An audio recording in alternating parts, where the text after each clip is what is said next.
lang linawin ha, kasi maraming camera ngayon, maraming vloggers. Never po ako nang hingi yung nagpa-picture ng 1.5. At hindi po totoo na may kinikilala akong vlogger, may kinikilingan ako. Nagkataon lang talaga yung mga kilalang vlogger, yung mga influencer, yung mga social media influencer na kilalang mga vlogger na may appointment yan sa akin. Pero ngayon, nandito kayo. Entertain ko naman kayong lahat dahil free ako.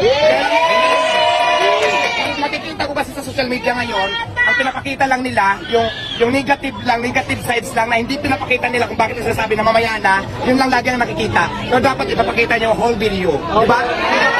Kasi may mga short clips lang na kumakalat kayo na, ito na ang attitude niya. So, ayun kayo eh. So dapat, kung bakit ko ginagawa yun, may full video yun eh, mahaba yun. Pinapakita nyo kasi ngayon, negative sides lang. So wala naman ako pagkalam, gusto nang linawin lahat na hindi totoo yung nangingi ako ng 1.5. Hindi totoo na namimili ako ng vlogger. Hindi naman din tayo maasa sa hingi kasi nakilala nyo ako bilang masipag na nagtumayo talaga ako sa sariling paa. Siyempre, yung mga nagbibigay naman sa akin ng resibo na parang gusto nang ipaayaw kong bigyan, hindi ko po yan hinihingi. Although nagpasalamat ako dahil sa blessings, alam naman tanggihan ko may nag-offer sa'yo ng blessings. So yan, malinaw lang po yan talaga na hindi po tayo ganun. So ngayon kasi may mga vlogger na gustong sirain ako, gusto talagang hindi ko alam kung anong motibo nila sa buhay. Basta laban lang. Importante dito, sinabi ko na to, hindi ako ng agrabyanong tao. Lumalaban ako ng patas ng paraan. At saka wala akong taong inaapakan. Laban lang.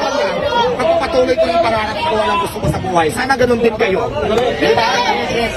Ngayon lang, maraming salamat sa inyo.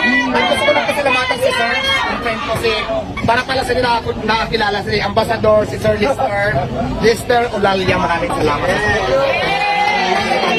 Kung si Diwata lumaki na yung ulo niya, di ba?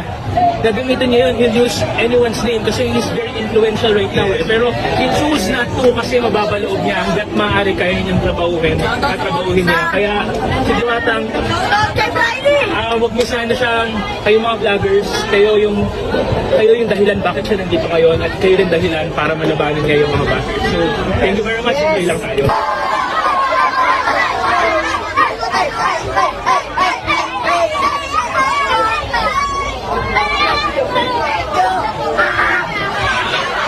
Ganito, 24 hours talaga ang plano ko, pero syempre, didepende natin yan sa magiging flow ng tao. Kung mas maraming tao sa gabi, 24 hours pa rin tayo, di ba? So, depende yan sa location kung 24 hours din yung tao. Pero ang gusto talaga natin is 24 hours kung kaya, at kung mayroon pa mga kumakain sa gabi. So, tingnan natin. Parang target natin 24 hours talaga.